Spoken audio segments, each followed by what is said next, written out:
treat every single donation that you do as a business opportunity, not as an expense, not as a liability. Treat it as a business opportunity and treat it as advertising and make it work for you.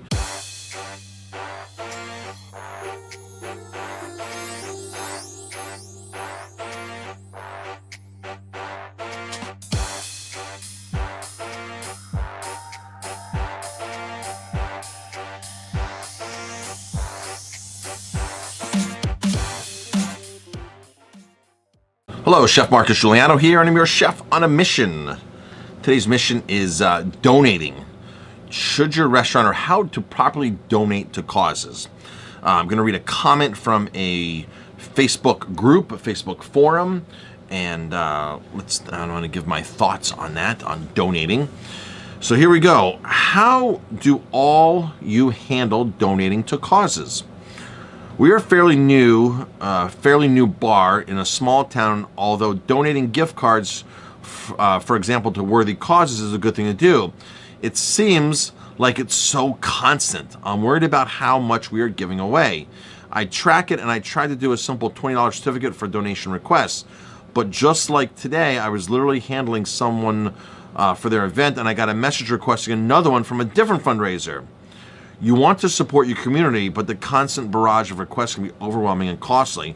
Just looking for some feedback, please. It's a great question. My wife and I donate to every cause. If you ask, we donate. That's just a simple thing. Because, yeah, you are part of a community. It's your responsibility as a business owner, as an entrepreneur, to be a good community member, and that means getting involved in the community. If the community supports you, you need to support the community.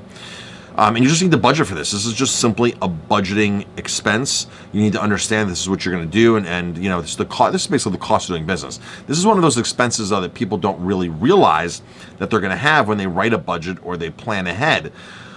But you really don't need it to consider it an expense if you do it properly and make it bring in revenue. So here's how this works.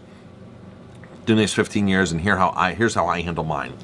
First of all, if an organization would come to me and say, oh, you know, we should donate to our silent auction. Would you donate a $100 gift card? Would you donate, you know, and I'm like, I typically don't donate a $100 gift card. And then I ask how many people are coming to your auction.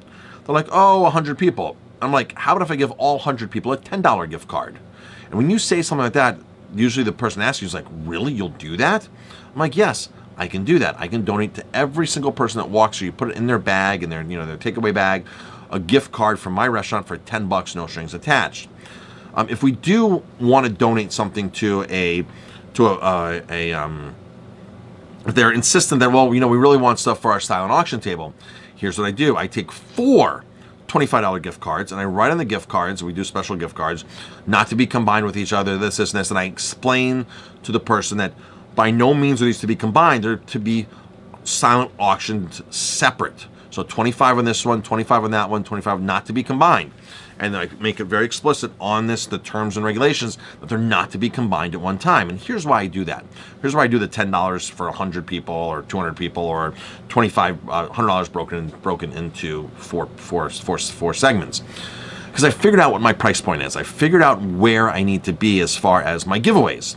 So I know that my check average per person is $35 a person. So if I'm giving away $25, I know that they're going to come in and they're probably going to spend a total of $70, which means 70 minus 25. So you bring that back down, and that gap that's in there, right? That $35 gap that's in there is enough for me to cover all of my expenses. So it's really not a loss out of my pocket. It's really now promoting my restaurant and getting people in to eat that maybe not have been into my restaurant before, and exposing my restaurant to a bunch of people at some kind of charity event. So that's how I figured. You have to figure out, now if you're a donut shop or a bagel shop or a pizza place, you're not going to be giving away $25 gift cards, because what are they going to have? How many donuts can you have for $25, right? But if you're a high-end steakhouse, you might want to go $40, because they're going to spend $80 a person. So you have kind of a leadway. You need to figure out what your sweet point is, what your price point is, okay, and what you need to do to give something away to get people in, and still be able to cover all of your costs. That's what you want. You want to be able to cover all of your costs with the cost of the transaction is going to happen. Now, it's not going to work out perfect every time, folks. That doesn't happen. People are going to come in, and if you give a $25 gift card, they might come in and spend $26 or $24 and expect $1 back. that's going to happen. So the way you word these gift cards in these promotions is very simple. Not valid for tax, takeout, tip, gratuity, or cash back. Dine-in, valid for dine-in only, no cash back, gratuity, now it's not include gratuity, it's not include tip, and no cash back for that. That's how you have to word these promotional gift cards, so that people know up front that, hey, okay, I'm not going to go in there and be able to say, hey, I'm going to spend $20 and take the extra $5 and put it towards a tip. It still might happen anyway, folks, but once you list everything, it's much far less to happen than it would happen if you did not list that, okay? And event organizers need feedback too. So if you give away, a gift card, if you give away 4 $25 gift cards, so they want a $100 gift card. If you give away 4 $25, let them know. Say, hey, we gave to you, and the cards were not used properly, and this or that. I've had organizations that have totally abused year after year, and I just simply said, you know what? I kind of need to change my offer with you, because what I'm finding is that the group that's coming in from your organization tends to really take advantage of this, and sometimes they're rude or whatever. You can say whatever you want, just be truthful, obviously. So really the name of the game here, again, like I'm going to say this, is figure out your sweet point. Figure out your sweet point, donate to everybody, and think of it as a promotion. So here's my thing.